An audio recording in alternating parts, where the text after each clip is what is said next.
Hello and welcome to success mantra. तो दो जो बहुत मोस्ट फेमस प्रोवर्ब हैं, सेइंग हैं, आप लोगों ने सुनी होंगी। First one is we can change everything but not our neighbours, है ना। हम सब कुछ चेंज कर सकते हैं बट अपने पड़ोसियों को, है ना, चेंज नहीं कर सकते, उन्हें नहीं बदल सकते क्योंकि हमारे पास कोई ऑप्शन नहीं होता है। ठीक है। दूसरी जो सेइंग है, जियो पॉलिटिक्स में बहुत ज़्यादा और आम उसमें भी बहुत ज़्यादा इस्तेमाल होती है कि everything is fair in love and war, है ना। लव एंड वॉर में सब कुछ, है ना, जायज़ है।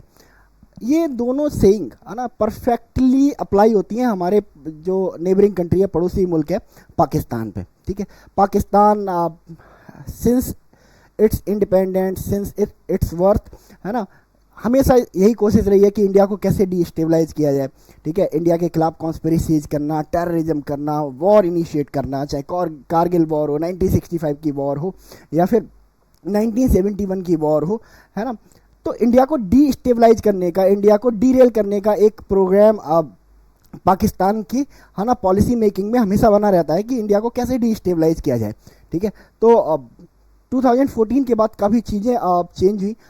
एक हमारे यहाँ बहुत सालों बाद एक ऐसी गवर्नमेंट पावर में आती है जो फुल मेजोरिटी की गवर्नमेंट होती है, जिसके पास फुल फ्लैज पावर होती है अपने डिसीजन लेने की, पॉलिसी बनाने की, एंड बॉर्डर सिक्योरिटी पे बहुत ज़्यादा काम करती है ये गवर्नमेंट, जिसकी वजह से पाकिस्तान को जो डायरेक्ट वॉर लड़ना होता है इंडिया के साथ, टेररिज्म करना थोड़ा सा मुश्किल हो जाता है। ठीक है। लाइक जो हमारे नेशनल सिक्योरिटी एडवाइज़र हैं, है ना, उन्होंने जैसे ही जब हम पावर में आए थे 2014 में, नरेंद्र मोदी जब पावर में आए थे, तो उन्होंने एक सीधा स्टेटमेंट दिया था पाकिस्तान के ऊपर कि you do one more Mumbai and you will lose Balochistan, कि आप मुंबई जैसा एक अटैक आप करके दिखाओ, आप बलूचिस्तान, आपका जो बलूचिस्तान है वो चला जाएगा। तो पाकिस्तान ने ये समझ लिया कि अब इंडिया के साथ डायरेक्ट वॉर तो छोड़ो, एक प्रॉक्सी वॉर भी हम नहीं लड़ सकते हैं ना। जो टेररिज्म वाली वॉर थी वो हम नहीं लड़ सकते हैं, है ना, बिकॉज, है ना, इंडिया में जो चेंजेज आए हैं, जो नया इंडिया है, ठीक है, जो नया यूथ है ना, वो उसकी एक्सपेक्टेशन बहुत ज़्यादा हाई है और उन्होंने इसीलिए इस गवर्नमेंट को चुना है।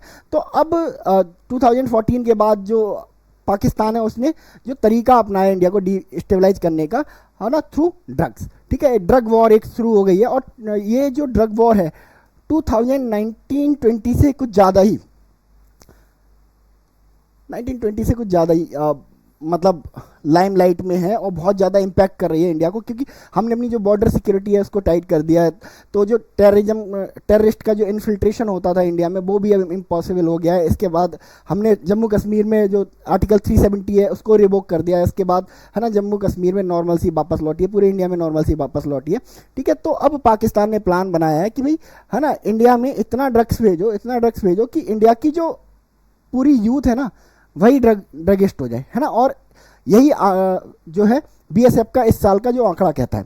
ठीक है। बीएसएफ के अकॉर्डिंग कि बीएसएफ ने इस साल 200 से ज़्यादा 200 प्लस ड्रोन्स पकड़े हैं और इन ड्रोन्स में जो मोस्ट ऑफ ड्रोन्स थे, ठीक है, वो क्या कैरी करके लाए थे? ड्रग्स कैरी करके लाए थे।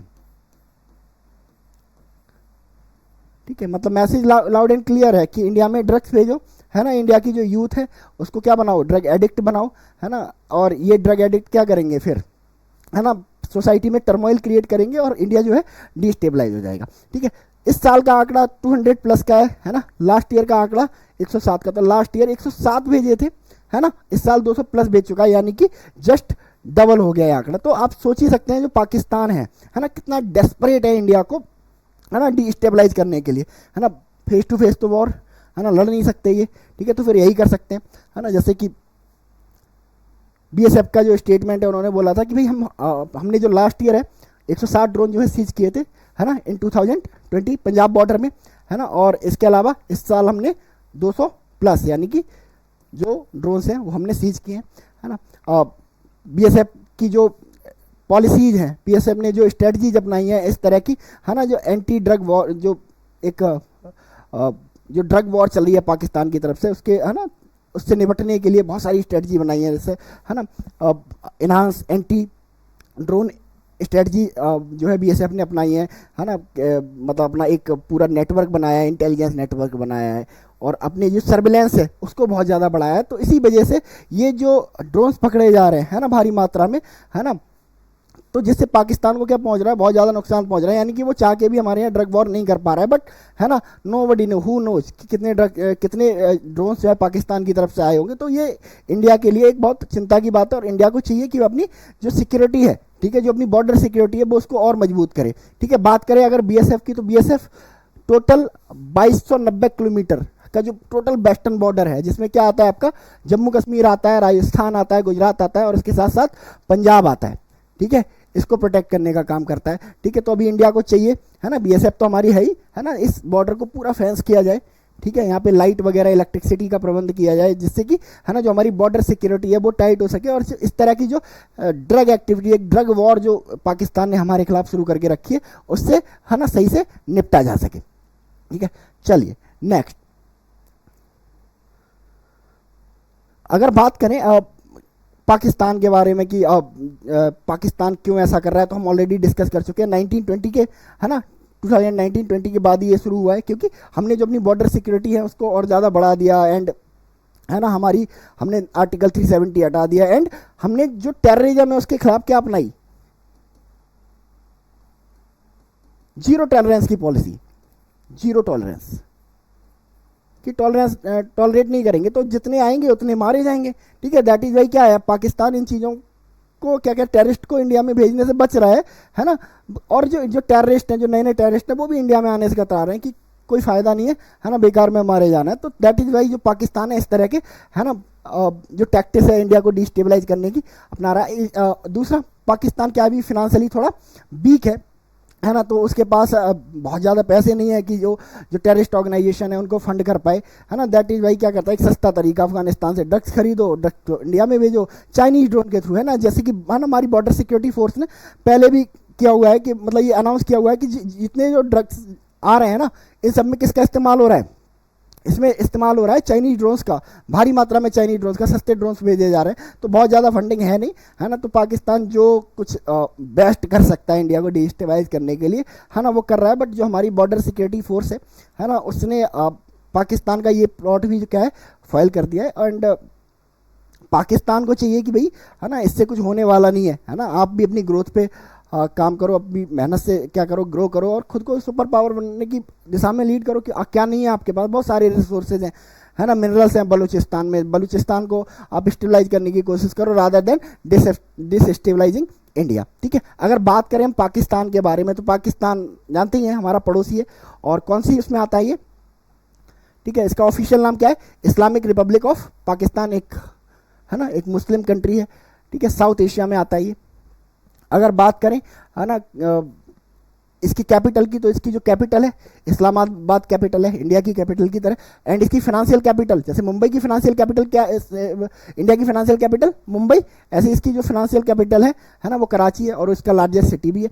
अगर बात करें पॉपुलेशन के बारे में, तो 5वीं सबसे बड़ी आबादी वाला देश है।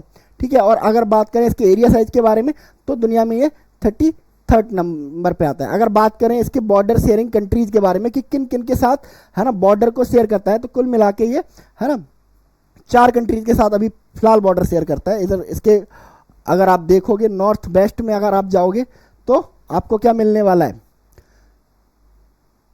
इधर आपको मिलने वाला है अफगानिस्तान, यहाँ पे आपको ईरान मिल जाएगा, इधर आपको इंडिया पूरा मिलेगा, और थोड़ा ऊपर पार्ट चाइना का है, जो इलीगली है ना इन्होंने पीओके को कब्जाया हुआ है, उसकी वजह से चाइना से इनका बॉर्डर मिलता है, अदरवाइज पहले इनका बॉर्डर चाइना के साथ में नहीं मिलता था। ठीक है, अब देखो यहाँ पे आप देख रहे होगे पाकिस्तान के आपको 2 मैप दिख रहे हैं। ठीक है, एक मैप आपका ये है और एक मैप ये है। ठीक है, इन दोनों मैप में जमीन आसमान का अंतर है। ठीक है, ये जो मैप है प्रोपेगेंडा मैप है। ठीक है, एज ए इंडियन हमें इस मैप को यूज नहीं करना चाहिए, क्योंकि अगर आप इस मैप को ध्यान से देखो तो इसमें जो 1/3 कश्मीर, जो हमारा 1/3 जम्मू एंड कश्मीर है, उसको क्या दिखाया गया है, पाकिस्तान का पार्ट दिखाया गया। ये जो पार्ट आप देख रहे हो ये पूरा, ठीक है, ये हमारा जम्मू एंड कश्मीर है ना, जिसको इलीगली ऑक्यूपाई करके रखा है पाकिस्तान ने। तो ये प्रोपेगेंडा मैप है हमारे लिए, ये एक गलत मैप है, तो हम इसका इस्तेमाल नहीं करेंगे। हमारे लिए पाकिस्तान का जो करेक्ट मैप है वो ये है। ठीक है, ये हमारा जम्मू कश्मीर जो हमारी इंडिया की टेरिटरी में दिखाया गया है, इंडिया की टेरिटरी में दिखाया गया है। ठीक है, और ये रहा पाकिस्तान का मैप, कोर पाकिस्तान का मैप। ठीक है। तो हम जब कभी भी इस्तेमाल करेंगे सोशल मीडिया पे, है ना, अपनी चीज़ों को रखने के लिए, तो अगर हमें पाकिस्तान के रिगार्डिंग अगर हमें कोई बात भी करनी है ना, देन इन दैट केस हम इस मैप को इस्तेमाल करेंगे, ठीक है। तो आई होप आप इशू को समझे होंगे, है ना। तो इस सेशन में हम लोग इतना ही रखते हैं और मिलते हैं हम लोग नेक्स्ट सेशन में। तब तक के लिए thank you so much and God bless you all.